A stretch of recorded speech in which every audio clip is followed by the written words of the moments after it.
pada hari ini Serikat Pekerja PLN Group yang terdiri dari Serikat Pekerja PT PLN Persero, kemudian ada juga Persatuan Pegawai Indonesia Power, dan kemudian Serikat Pekerja Pembangkitan Jawa Bali akan melakukan konferensi pers menyikapi terkait dengan putusan Mahkamah Konstitusi yang tanggal 25 November kemarin dibacakan.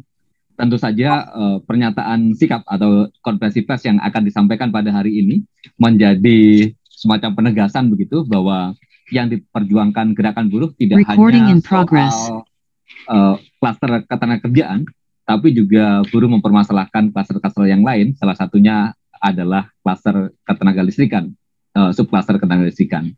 Di mana dalam subklaster ketenaga listrikan itu membuka celah atau peluang adanya privatisasi yang selama ini dilawan oleh Serikat Pekerja PLN Group.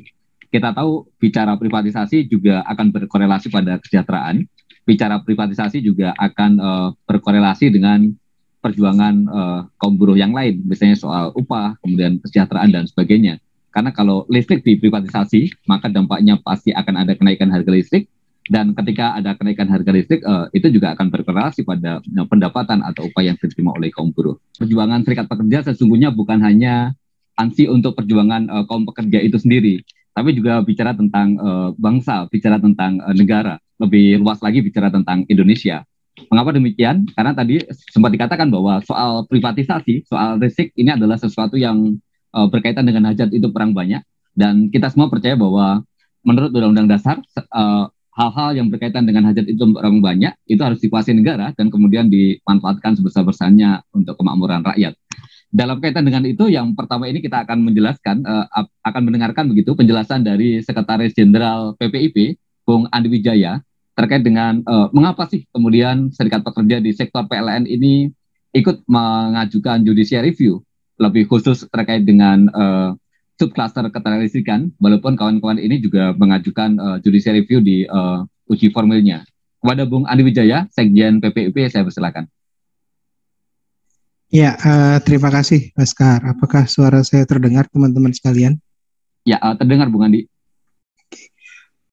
Izinkan saya untuk share materi. Sudah terlihat ya? Ini konferensi pers SPPLN Group menyikapi putusan MK Undang-Undang Cipta Kerja. Seperti kita ketahui bahwa kemarin tanggal 25 November, MK telah memutuskan 11 perkara, 12 perkara. Perkara 91 diputuskan inkonstitusional bersyarat, dan 11 perkara lainnya dianggap NO atau kehilangan objek. Apa itu dampaknya, dan nanti kita coba lihat. Ini SPPLN Group yang di dalamnya ada SPPLN, ada Persatuan Pegawai PT Indonesia Power, dan SPPJB. Itu bersama 661 pemohon lainnya tergabung pada perkara nomor 4 PUU 19 tahun 2021. Itu mengajukan uji formil dan juga uji material. Uji material terdiri dari 4. Pertama, perubahan Undang-Undang Ketenaga Listrikan. Ini pasal 42.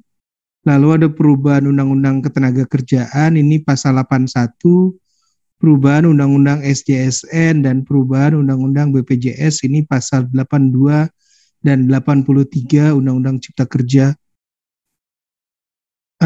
Pada kali ini kita coba lihat dulu putusan MK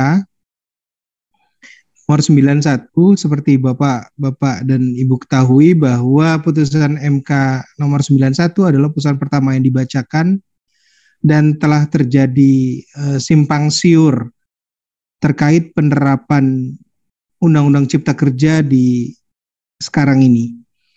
Seperti kita ketahui, pemerintah langsung mengambil sikap pada amar putusan nomor 4 yang menyatakan Undang-Undang Cipta Kerja masih tetap berlaku sampai dengan dilakukan perbaikan pembentukan sesuai tenggat waktu sebagaimana ditentukan keputusan ini, yaitu tenggat waktu 2 tahun. Artinya masih berlaku. Pemerintah mengambil utuh putusan nomor 4, tetapi kalau kita lihat putusan 91 itu terdiri dari 9 amar putusan, di mana pada amar putusan nomor 7 itu juga walaupun masih berlaku, tetapi diminta untuk menangguhkan segala tindakan atau kebijakan yang bersifat strategis dan berdampak luas, serta tidak dibenarkan pula menerbitkan peraturan pelaksanaan baru yang terkaitan dengan Undang-Undang 11 tahun 2020. Sehingga kami punya keyakinan bahwa hal-hal yang berlaku pada Undang-Undang Cipta Kerja selama dalam masa perbaikan adalah segala hal yang tidak bersifat strategis dan berdampak luas. Seperti kita ketahui bahwa pada kami putusan MK nomor 4 PUU 19/2021 itu menyatakan permohonan kami tidak dapat diterima. Kenapa? Karena permohonan kami dianggap kehilangan objek. Maka dinyatakan kehilangan objek itu kami beranggapan bahwa 4 yang kami uji yaitu subklaster ketenaga listrikan pasal 42, klaster ketenaga kerjaan pasal 81, Undang-Undang SJSN pasal 82, Undang-Undang BPJS pasal 83 itu tidak lagi mempunyai objek atau dianggap sudah inkonstitusional. Oleh karena itu mengingatkan segala pihak bahwa mari jangan terlalu cepat menafsirkan putusan MK dan baca kembali tentang tidak hanya amar putusan nomor 4 tapi juga amar putusan nomor 7. Kami coba ingatkan sedikit tentang apa saja yang kami ujikan di uji material permohonan nomor 4. Itu ada 5 pasal yang kami ujikan di subklaster ketenaga listrikan. Pertama, hilangnya peran DPR dalam penyusunan RUKN. Lalu kedua, unbundling dalam penyediaan listrik untuk kepentingan umum. Terus swastanisasi untuk penyediaan listrik untuk kepentingan umum, sewa jaringan tenaga listrik, dan penjualan kelebihan tenaga listrik kepentingan sendiri untuk kepentingan umum. Terlebih khusus untuk poin nomor 2 dan nomor 3, unbundling dan swastanisasi, kami melihat bahwa tergesa-gesanya pemerintah dalam memutuskan Undang-Undang Cipta masih berlaku, di mana salah satunya adalah subklaster ketenaga listrikan, adalah upaya untuk mengaburkan putusan MK perkara 111 tahun 2015, di mana pada putusan MK 111 unbundling dan swastanisasi itu dinyatakan konstitusional, tetapi harus memenuhi syarat, yaitu tetap ada peran negara di dalamnya, di mana peran negara di dalamnya harus ada fungsi pengelolaan, di mana pemerintah harus mempunyai golden shareholder dalam pihak-pihak yang mengadakan listrik untuk kepentingan umum. Dan kami memperhatikan dari tahun 2016 sampai tahun 2020 ada beberapa pelanggaran terhadap putusan MK. Hal ini kami buktikan dengan atau kami ujikan pada permohonan itu dengan banyaknya IPP murni yang di dalamnya tidak ada golden share atau share dari pemerintah atau saham dari pemerintah pada IPP. Dan itu fully bertentangan dengan putusan MK perkara 111 tahun 2015. Demikian penjelasan singkat. Kami sekedar penutup, perjuangan untuk menasionalisasikan PLN adalah bagian penting dalam perjuangan kemerdekaan Indonesia.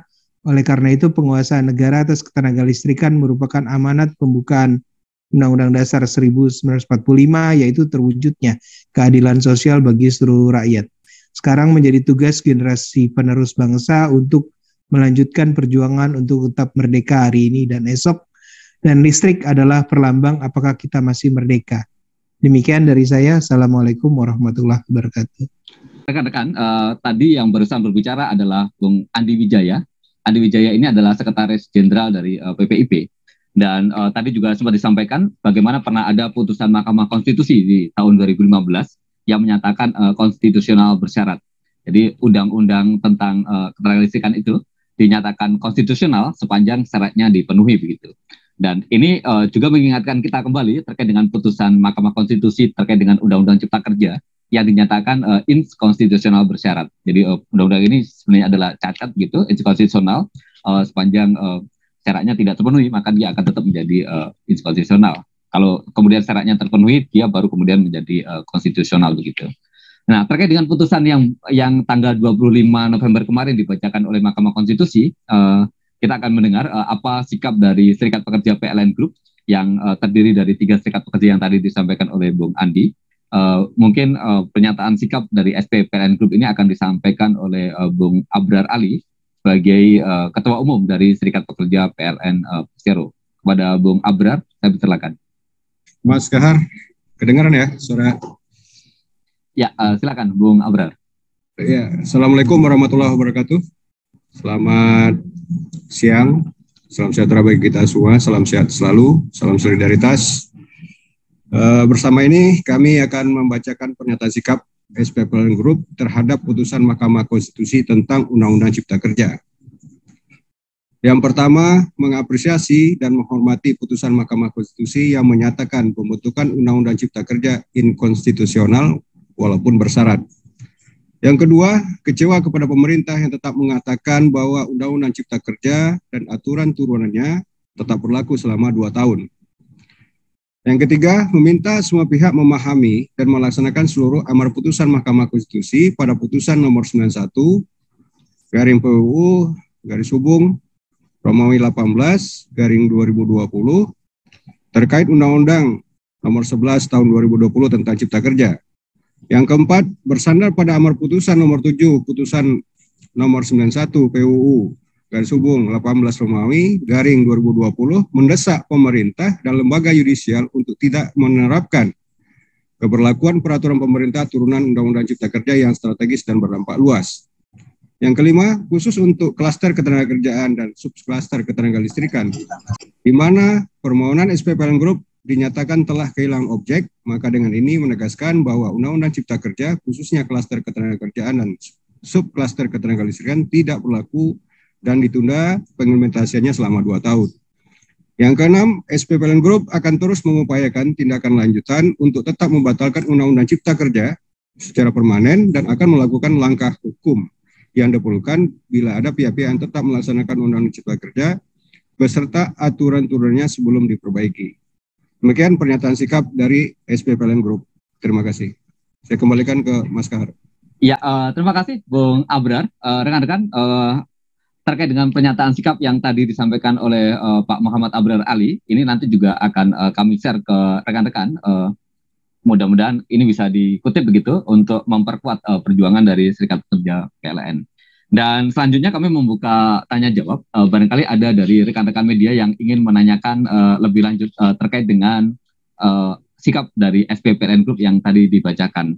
Namun sebelum kita sambil menunggu rekan-rekan yang ingin menanyakan, mungkin bisa raise hand atau menuliskan di kolom komentar.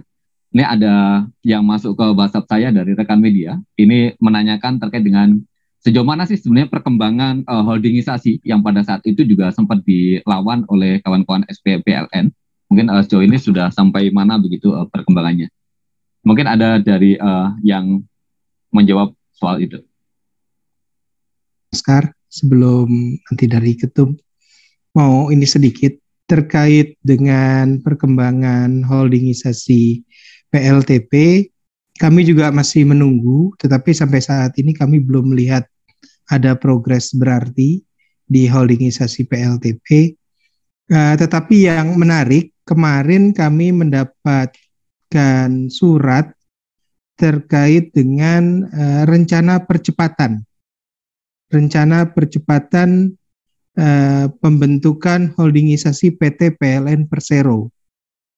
Jadi ada surat dari Kementerian BUMN nomor 352 terkait pembentukan tim percepatan pembentukan subholding PT PLN atau PT Perusahaan Listrik Negara. Nah, ini juga kami masih melihat apakah nanti holdingisasi PLTP ini sesuai dengan putusan MK perkara 111 tahun 2015 yang mensyaratkan holding ketenagalistrikan itu ada di bawah PT PLN Persero, dan oleh karena itu keluar surat dari Kementerian BUMN untuk mempercepat hal ini. Nah, kami juga masih melihat dari pemerintah kemana arah tujuannya. Tetapi bagi kami adalah harus dihitung baik-baik terkait pembentukan holdingisasi PT PLN Persero, karena dikhawatirkan di antara PT PLN Persero ketika terjadi holdingisasi itu nanti akan ada pembentukan tarif harga di masing-masing entitas bisnis di bawah holdingisasi PT PLN Persero, yang sekarang tidak ada entitas bisnis transmisi distribusi pembangkitan masih ada di PT PLN Persero, yang satu dan lainnya tidak ada skema bisnis. Nah, ini yang kami masih kaji lebih dalam terkait holdingisasi. Itu perkembangannya, Mas Kar. Mungkin dari Bang Abra dan yang lain mau nambahkan, monggo silakan. Kalau dianggap cukup, ini ada pertanyaan dari Kaisar dari Tempo yang menanyakan kepada Serikat Pekerja PLN mengenai adanya pergantian direksi PLN pada hari ini. Apa tanggapan dan catatan SP PLN mengenai penggantian direksi hari ini? Silakan. Mungkin dari Serikat Pekerja PLN-nya langsung, mungkin Pak Abra yang bisa menanggapi terkait dengan pergantian direksi yang hari ini terjadi. Terkait adanya pergantian dirut hari ini ya. Sebelumnya kami sudah sampaikan juga kepada Pak Wadir, Pak Darmawan Prasojo. Sebenarnya kita dengan Pak Darmo Prasojo atau Pak Darmo ya, biasa beliau menyebut dirinya seperti itu, asal jangan dibalik aja kata beliau. Kalau dibalik namanya jadi modar gitu kan. Kita sampaikan ke beliau waktu itu dalam pertemuan itu. Sebenarnya kita ingin menanggapi kenapa di PLN itu ada wadirut ya. Ketika beliau ditunjuk menjadi wadirut. Karena dalam Undang-Undang Perseroan Terbatas, Dewan Direksi itu kan kolektif kolegial. Jadi nggak ada wadir pun sebenarnya tanggung jawabnya bersama gitu kan. Itu kan jabatannya mubazir. Kenapa Bapak nggak ditunjuk langsung jadi dirut aja? Kita bilang gitu ke beliau. Karena kita tahu beliau ini di periode pertama Pak Jokowi, beliau adalah Deputi 1 KSP gitu kan. Jadi dan sepertinya beliau lebih memahami masalah karena memang beliau dulu ada di tim energi waktu pemilihan presiden tahun 2014. Nah, di sana kita waktu itu dialog dengan beliau dengan tim energinya pemenangan Pak Jokowi tentang konsep nawacita dan seterusnya gitu. Mungkin Pak Presiden melihat butuh energi baru terbarukan ya. Karena Pak Darmo kan masih muda orangnya, kita maklum juga Pak Jul udah senior gitu ya, mungkin agak kurang cepat menghadapi perubahan-perubahan yang ada ini, apalagi dengan Paris Agreement ya. Ke depan kita akan mengembangkan pembangkit-pembangkit yang berbasis energi baru, energi terbarukan, bukan energi baru terbarukan ya, tapi energi terbarukan. Nah itu mungkin pilihan Pak Presiden akhirnya dijatuhkan kepada Pak Darmo, Pak Darmawan Prasojo. Mungkin itu saja Mas, tanggapan dari kita. Artinya ke depan dengan Pak Dirut baru, kita bisa lebih bersinergi lagi menghadapi tantangan-tantangan kita ke depan di tengah sembrautnya peraturan perundangan yang ada, sehingga ini harus ada keterlibatan dari stakeholder, khususnya kita SPPLN Group untuk membawa masalah ketenaga listrikan ini betul-betul seperti mana yang diamanahkan dalam konstitusi gitu ya, untuk memajukan kesejahteraan umum. Air listrik harus terjangkau oleh masyarakat dan kepemilikan negara tidak boleh hilang begitu saja gitu ya dalam pengelolaannya. Mungkin demikian Mas, terima kasih. Ya, artinya dengan pergantian direksi yang baru ini akan membawa dampak positif begitu ya bagi PLN yang belakangan ini kan bertubi-tubi dirundung masalah begitu. Ya, kita lihat konsepnya seperti apa. Tapi yang jelas sekarang RUPTL 2021-2030 sudah dibawa oleh Laskar Raya Jokowi ke PT UN. Berarti ada sesuatu di dalam RUPTL itu. Ya kita lihat ke depan, asal direksi mau membuka pintu dialog dengan kita. Ya, baik. Rekan-rekan yang lain ada yang mau ditanyakan? Ditanyakan ke kolom chat saya juga. direct langsung. Artinya terkait dengan perjuangan kawan-kawan SPPLN yang tadinya menentang privatisasi, soal holdingisasi juga begitu, dengan adanya dirut yang baru ini, apakah cukup membawa angin segar begitu, hal-hal yang tadi dipermasalahkan soal penolakan privatisasi itu bisa mendapat dukungan begitu dari dirut yang baru? Ya, kalau kita melihat sosok Pak Darmawan Prasojo, beliau lebih membuka diri untuk komunikasi ketimbang Pak Zulkifli Zaini gitu ya. Pak Jul sebelum diberlakukan PSBB tahun 2020 antara April sampai dengan bulan Juni ya 2020, kita melaksanakan makan siang bersama beliau. Ya, kita menanggapi apa yang beliau sampaikan masalah transformasi PLN. Ya.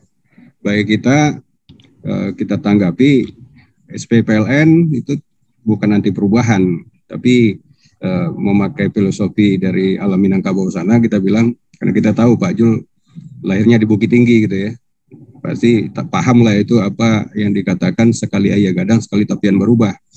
Artinya masyarakat, apalagi kita orang PLN, adaptif dengan perubahan, asal perubahan itu aman bagi pegawai PLN, aman bagi PLN, dan aman bagi aset strategis bangsa. Itu kita sampaikan ketika pertemuan dengan beliau itu. Nah, setelah pertemuan itu, kita dirundung pandemi COVID-19. Kalaupun ada WA dengan beliau, paling 2 hari baru beliau baca gitu kan. Tapi kalau Pak Darmawan Prasojo lebih cepat. Ya. Mudah-mudahan ke depan harapan kita dengan ditunjuknya Pak Darmawan Prasojo sebagai dirut, komunikasi antara SPPLN Group dengan direksi PLN akan lebih terbuka lagi. Karena bagaimanapun perubahan-perubahan bisnis PLN ke depan ya, itu harus dibicarakan dengan kita serikat pekerja. Karena ini menyangkut perintah Undang-Undang 19 tahun 2003, khususnya pasal 87 ayat 1, di mana pemerintah pengangkatan dan kedudukan serta hak dan kewajiban pegawai PLN harus dibicarakan dengan serikat. Nah, kalau ada perubahan-perubahan struktur organisasi PLN, itu menyangkut kedudukan. Kedudukan itu sebutan jabatan pegawai, gitu ya.